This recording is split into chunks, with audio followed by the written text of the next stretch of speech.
இலங்கையிலே அதிர்ச்சி மேல் அதிர்ச்சி இப்போது ஏற்பட ஆரம்பித்திருக்கின்றது. காரணம் 2.5 மில்லியன் பணம் திரைசேரியிலிருந்து, $5 மில்லியன் திரைசேரியிலிருந்து காணாமல் போனது என்ற ஒரு செய்தி, பின்னர் $6 லட்சம் காணாமல் போனது என்று இன்னும் ஒரு செய்தி. இப்போது அந்த பதவி நிலையிலே, குறிப்பாக திரைசேரிக்குள்ளே பதவி நிலையிலே இருந்த ஒரு மிக முக்கியமான அதிகாரி பணியிடை நீக்கம் செய்யப்பட்டிருந்தார். அவர் இப்போது கொலை செய்யப்பட்டாரா அல்லது தற்கொலை செய்து கொண்டாரா என்று தெரியாத அளவிற்கு இன்றைய தினம் அவர் உயிரிழந்த சம்பவம் இடம்பெற்றிருக்கின்றது.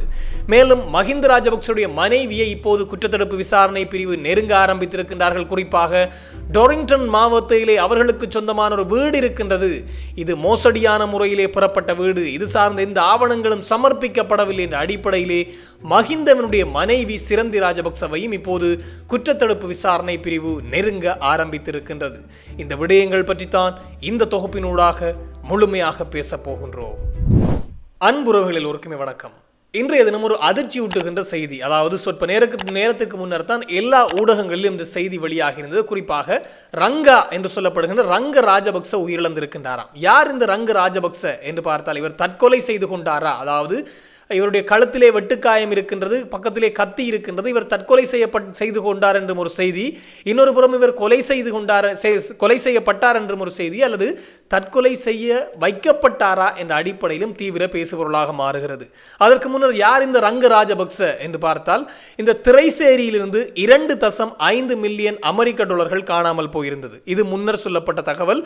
இது ஆஸ்திரேலியாவினுடைய ஒரு நிறுவனத்திற்கு கொடுக்க வேண்டிய பணம், திரும்பி கொடுக்க வேண்டிய பணம், இது தவணை அடிப்படையில் கொடுக்க வேண்டிய பணம் தான் இப்படி இன்னும் ஒரு இணையவழி மோசடி குழுவிடம் சென்று விட்டது. அவர்கள் அதை கையகப்படுத்தி இருக்கின்றார்கள். இது இந்த வருடத்தினுடைய தொடக்கத்திலே இடம்பெற்றிருந்தது என்ற அடிப்படையிலும், ஆனால் இதுவரை காலமும் அது வெளியிடப்படாமல் விசாரணைகள் இடம்பெற்று வந்தது. இப்போதுதான் அது வெளியிடப்பட்டது என்றும் சொல்லப்பட்டிருந்தது. அது சார்ந்து மிக முக்கியமான அதிகாரிகள், திரைசேரிக்குள்ளே, நிதியமைச்சின் திரைசேரிக்குள்ளே இருந்த மிக முக்கியமான அதிகாரிகள், குறிப்பாக 2 பணிப்பாளர் நிலை அதிகாரிகள், 2 உதவி பணிப்பாளர் நிலை அதிகாரிகள், கணினி பிரிவுக்கு பொறுப்பாக இருந்தவர்கள் மொத்தமாக 5 பேர் பணியிலிருந்து நீக்கப்பட்டிருந்தார்கள். அவர்களிடம் கடும் விசாரணைகளுக்காக, அந்த பணியிலிருந்து விசாரணைகளை நீதியான முறையிலே கொண்டு செல்ல வேண்டும் என்பதற்காக அவர்களை பணியிலிருந்து நீக்கியிருந்தார்கள். அதிலே மிக முக்கியமானவர் தான் இந்த ரங்க ராஜபக்ச என்று சொல்லப்படுகின்ற நபராம்.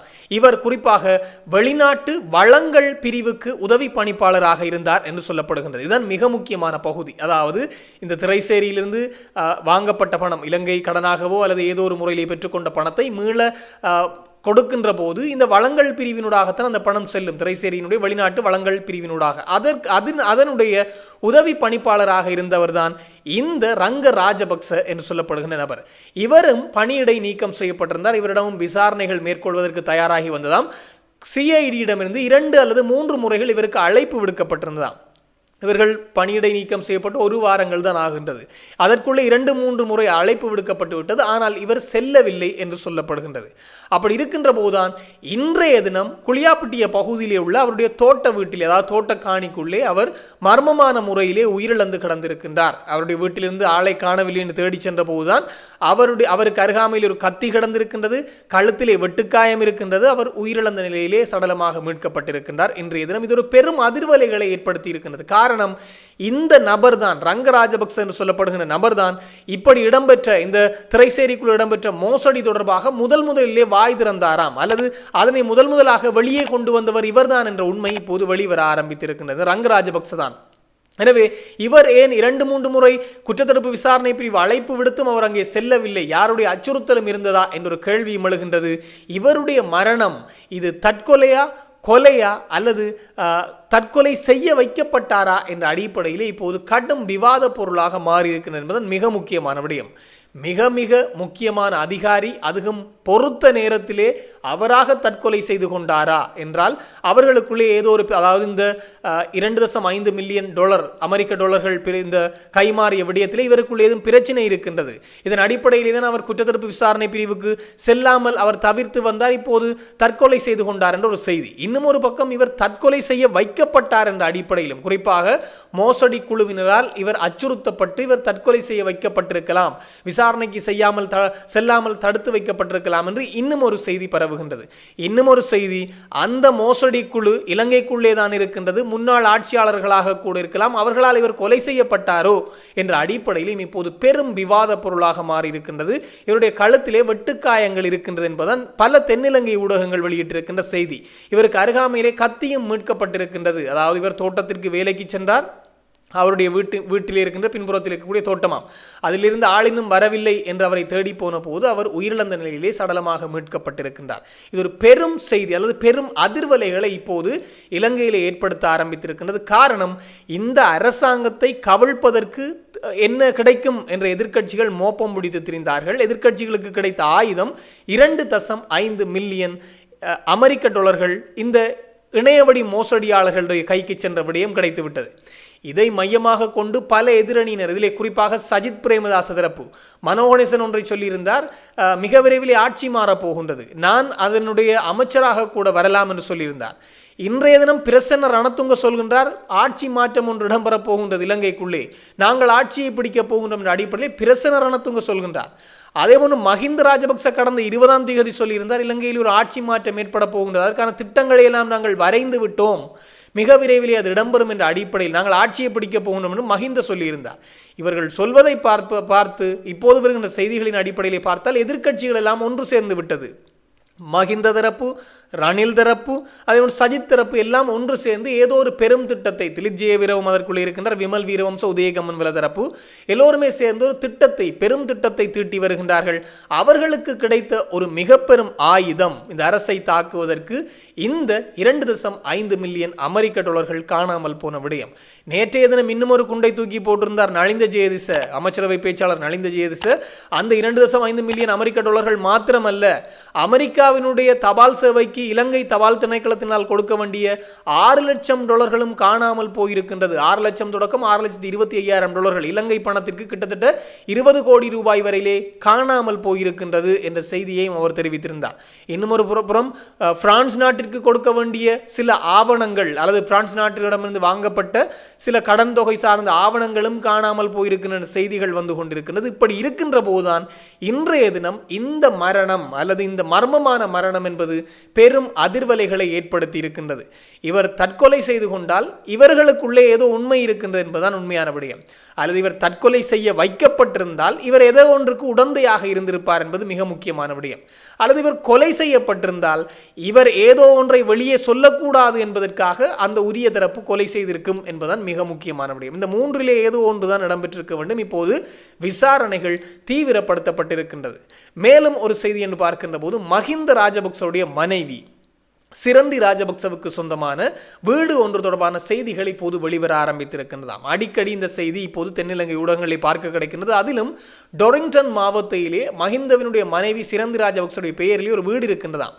அந்த வீடு எப்படி வந்தது என்ற ஒரு கேள்வியை குற்றத்தடுப்பு விசாரணை பிரிவு எழுப்பியிருக்கின்றார்கள். இன்னும் மஹிந்த ராஜபக்ச சரியான ஆவணங்களை இந்த பிரமாண பத்திரத்தினூடாக சமர்ப்பிக்கவில்லை, தன்னுடைய சொத்து விவரங்களை சமர்ப்பிக்கவில்லை. தொடர்ந்தும் விசாரணைகள் இடம்பெற்று வருகின்றது. கடந்த 23ஆம் தேதி தான் மஹிந்த ராஜபக்சவுக்கு மீண்டும் ஒரு தவணை கொடுக்கப்பட்டிருந்தது. 2 வாரங்களுக்குள்ளே அத்தனை சொத்து விவரங்களையும் சமர்ப்பிக்க வேண்டும் பிரமாண பத்திரத்தினூடாக, இல்லாவிட்டால் கடும் சட்ட நடவடிக்கை எடுக்கப்படும் என்று. ஆனால் இன்றளவும் மஹிந்த ராஜபக்ச முழுமையான சொத்து விவரங்களை அவர் வெளிப்படுத்தவில்லை. அப்படி இருக்கின்ற போதுதான் இப்போது இன்னும் ஒரு துப்பு கிடைத்திருக்கின்றது. டொரிங்டன் மாவட்டத்தில் ஒரு வீடு இருக்கின்றதாம். இந்த வீடு எப்படி வந்தது, சிறிலிய சவிய கணக்கினூடாக ஏமாற்றப்பட்ட பணத்திலிருந்து வாங்கப்பட்ட வீடா என்ற அடிப்படையிலே ஒரு மிக பெரும் கேள்வி எழுந்து மஹிந்த ராஜபக்சவுடைய மனைவி சிரந்தி ராஜபக்சவிடம் மீண்டும் விசாரணைகளுக்கு தயாராகி கொண்டிருக்கின்றதாம் குற்றத்தடுப்பு விசாரணை பிரிவு. அதோடு இந்த வீடு சார்ந்த ஆவணங்களை வேறொரு நபருக்கு மாற்றுவதை இப்போது தடை விதித்திருக்கின்றார்கள். இந்த விசாரணை முடிகின்ற வரை இந்த வீடு சார்ந்த ஆவணங்களை வேறு யாருடைய பெயருக்கு மாற்ற முடியாத அளவிற்கு இப்போது செய்யப்பட்டிருக்கிறதாம். எனவே மஹிந்த ராஜபக்சவுடைய மனைவியிடம் மிக விரைவிலே விசாரணைகள் இந்த டொரிங்டன் மாவட்ட வீடு தொடர்பாக இடம்பெறப் போகின்றது. இந்த பணம் எப்படி வந்தது என்ற அடிப்படையிலே இந்த டொரிங்டன் மாவட்ட வீடு யாரிடமோ இருந்து மோசடியாக பெற்றுக்கொண்டாராம். அதுவும் ரணிலுடைய நண்பரிடம் இருந்துதான் மஹிந்த அதனை மோசடியாக பெற்றுக்கொண்டார் என்று தகவல் இருக்கின்றது. ஆனால் இப்போது அது எப்படி வந்தது, அதற்கான பணம் எங்கிருந்து வந்தது மஹிந்த ஜனாதிபதியாக இருந்த காலத்திலே தான் அது பெறப்பட்டிருக்கிற அந்த வீடு. அந்த பணம் எப்படி வந்தது இவர்களுக்கு என்ற அடிப்படையிலே ஏற்கனவே மஹிந்தவனுடைய சொத்து விவரங்களை தரும்படி கேட்டு அவர் கிட்டத்தட்ட 20 வருடங்களுக்கு மேலாக அதை இழுத்தடிப்பு செய்து கொண்டே தான் இருக்கின்றார். மஹிந்த ராஜபக்ச 10-20 வருடங்களுக்கு மேலாக இழுத்தடிப்பு செய்து கொண்டிருக்கின்றார். இன்றளவும் மஹிந்த அந்த வீட்டினுடைய எந்த ஆவணங்களையும் காட்டவில்லை என்பதுதான் மிக முக்கியமான விடயம். அப்படி இருக்கின்ற போதுதான் மஹிந்த ராஜபக்சவுடைய இந்த வீடு, அதாவது மஹிந்தனுடைய மனைவி சிரந்தி ராஜபக்ச தொடர்பாக அவருடைய பெயரிலே தான் அந்த டொரிங்டன் மாவத்தை வீடு இருக்கின்றது என்ற செய்தி வந்திருக்கின்றது.